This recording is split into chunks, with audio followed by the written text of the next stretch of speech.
দুপুরের ট্রেন এটি চলে যাবে ঢাকা কমলাপুরে। এখন সময় হচ্ছে 12টা বাজে 30 মিনিট।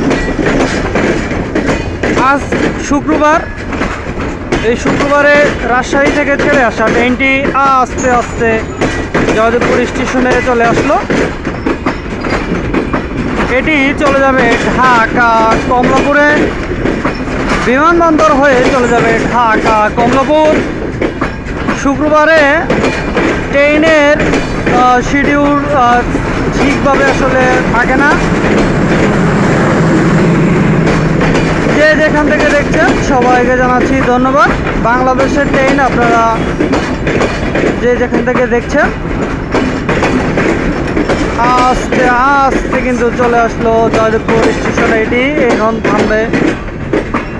এই ট্রেনটি রাজশাহী থেকে ছেড়ে আসা।